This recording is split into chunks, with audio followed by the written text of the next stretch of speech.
Hey everybody, welcome to a very special edition of the Weekly Static. Since we're getting to the end of 2017, I've decided that we're going to do a little bit of a three-part mid-season finale. Today we're going to be looking at what we consider to be the biggest disappointment of 2017, which is Spike's The Mist adaptation. Tomorrow we're going to be taking a look at what we consider to be the MVP Little Engine That Could from 2017, which is the truTV lineup. And then on Sunday we're going to give you our pick for the show for 2018, and basically the Cusack Award. Couldn't get any higher. We're going to be giving that to Hulu's Castle Rock, and we're going to be talking about that and showing you some videos and some cool stuff from those shows too. But like I said, we're going to be starting off with a little bit of a Debbie Downer note. For those of you who don't know or need a little reminder, full confession, I was the one who was responsible for doing the episode recaps for The Mist. And my normal policy is that when I start something, I kind of stick with it, even if it's just a cluster F, even if it's just going down in flames. The Mist was one of those situations that I just couldn't bring myself to do it. I went 5 episodes in, and it was one of those, for lack of a better phrase, unhealthy relationships that you don't get a perspective on until you remove yourself from it. Because I wasn't that impressed with the first episode, and the second and third dropped off dramatically. Fourth and fifth, upon reflection now, weren't really that good.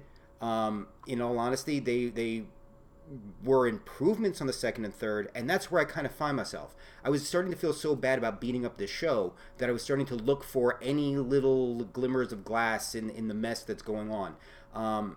So yeah, I really felt like it was important to remove myself because I was just going to get to the point where I wasn't really doing a fair recap review one way or the other.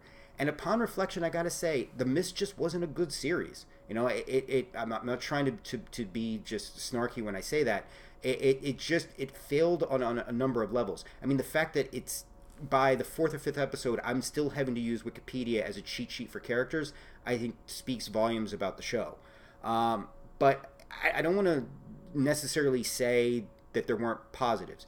First, the show sold me on the premise. Because originally when I heard, I was like, The Mist is a series, I don't see where that could go. But they really, in the very beginning, the featurettes and everything else, I was bought on the idea of it really working as a series. A limited series. Like maybe a season. Possibly 2. Where we got a sense as the season rolled along, however, is what was a positive became a negative. Because it seemed like they were starting to go the under the dome route. Which is, we're going to keep this going longer than we should because we think we can milk this for what we can get, and we're going to start taking people out from the Mist and showing them what's going on outside of the Mist. Just like with Under the Dome, they started showing more and more about what's going on outside the Dome, thus defeating the name Under the Dome. And I think the Mist would have defeated the process of calling yourself the Mist if you're going to have episodes where there's no mist around. Now, you could do the thematic metaphorical, I'm sure you could, but yeah, again, great premise that I was sold on, and I hated the fact that they were just going to just kill it. Also, the visual effects and the overall look of the series I thought was fantastic. I'm going to go to my cheat sheet. Andrei Pinov, cinematographer, deserves huge credits for the work he was doing on that series. Visually, I thought it looked fantastic. I don't know how much the show cost, but visually, I thought it looked expensive as hell. It really, really did. Okay. I am not here, however, to praise The Mist. I am here to kind of toss the last dirt onto it. So let's get started.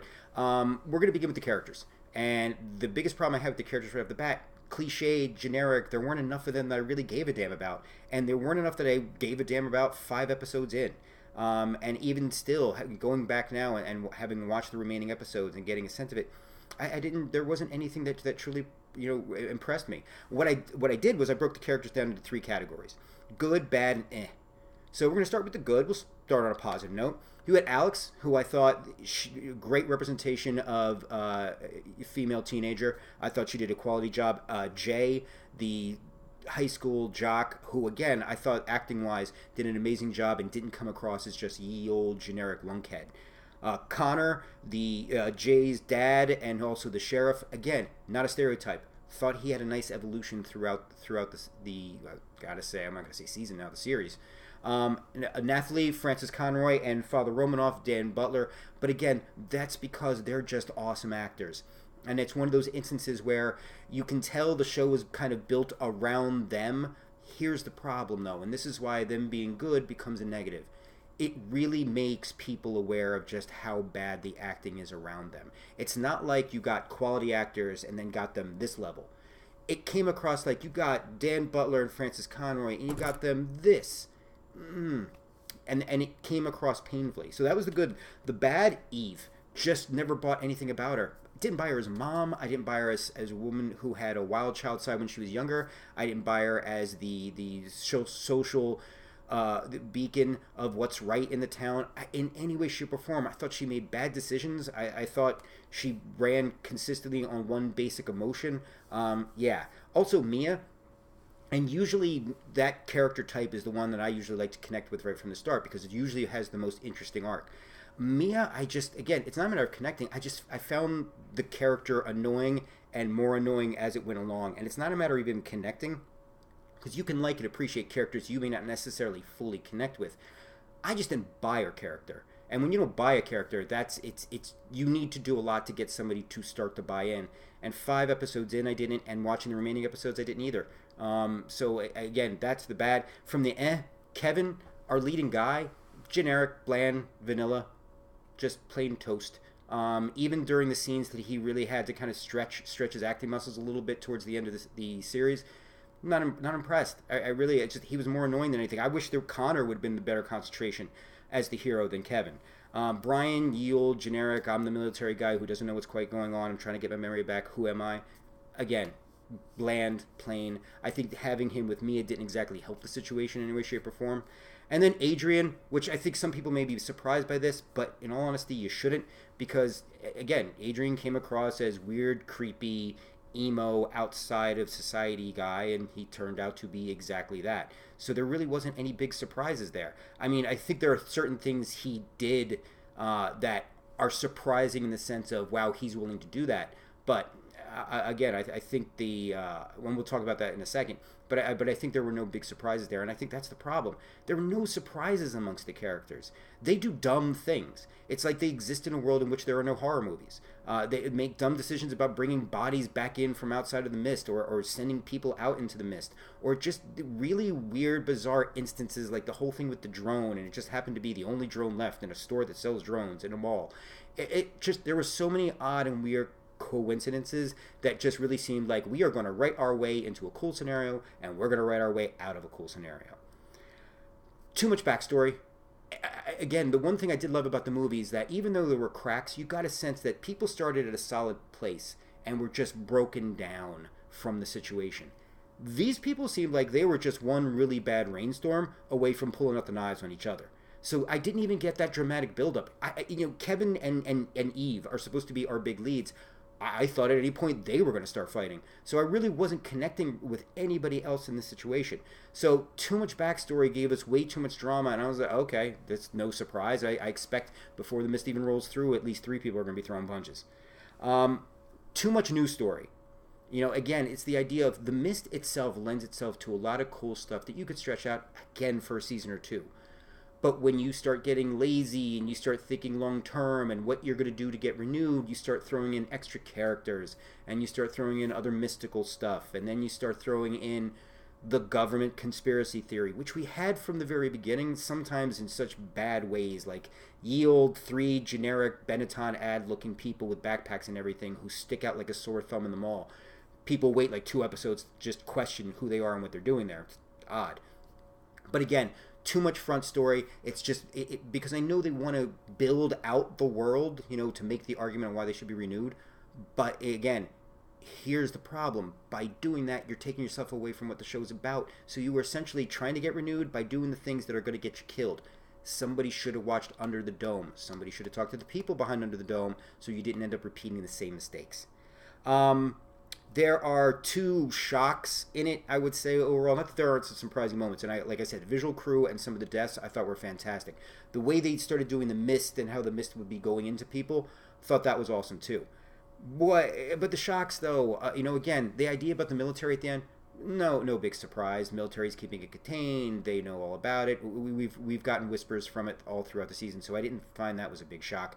And the other thing, and I'm going to be blunt about it, the situation involving Alex, Jay, and Adrian, and the rape storyline, I'm a believer that any topic should be used for any storyline or for any plot, but you need to be careful when you use storylines. It has to be important. It has to serve a purpose.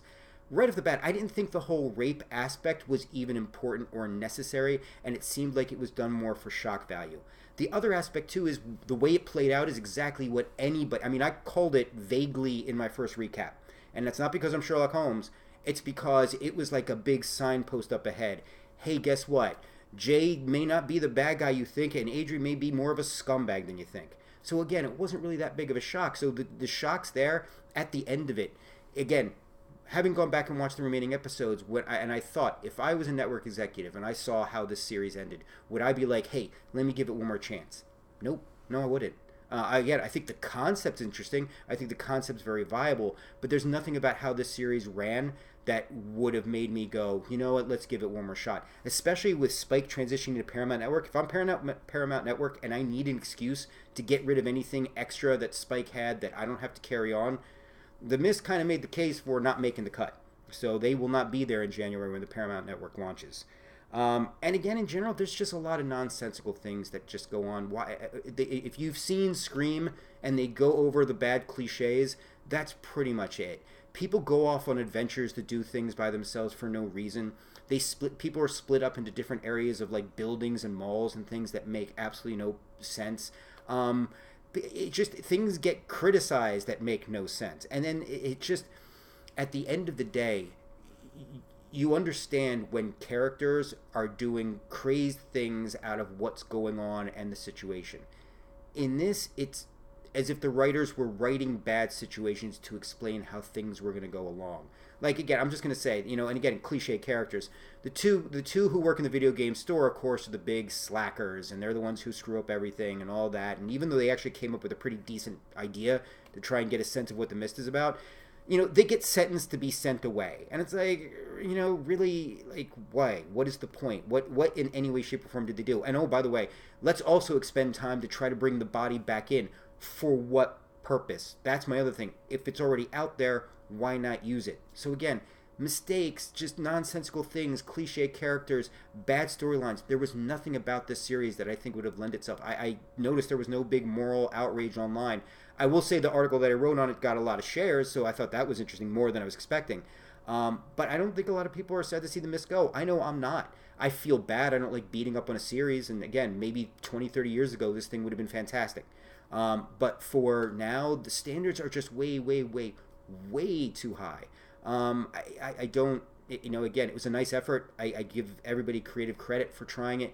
But yeah, The Mist, I would definitely say, as the weekly static goes, on behalf of Rocky, Batmer, and obviously Trejo, we would have to say that in a season where we've seen some shows that have gotten a little lost and a little weak, The Mist we came into very, very excited about. And it really is, from the weekly static standpoint, 2017's biggest disappointment. So I hope you guys appreciate the Post-Mortem. Let me know what you think. You can comment down below. You can send me a message through social media. If you disagree, please let me know. I would love to know what your argument and your reasoning is, because again, I have so far most of the feedback I've gotten in the past has been in favor of it. But if you guys disagree, please let me know. But thank you guys for taking the time to watch this, and have a happy New Year. But I hope to see you guys Saturday and Sunday here on bleedingcool.com for the second and third parts for our weekly static mid-season 3-part finale.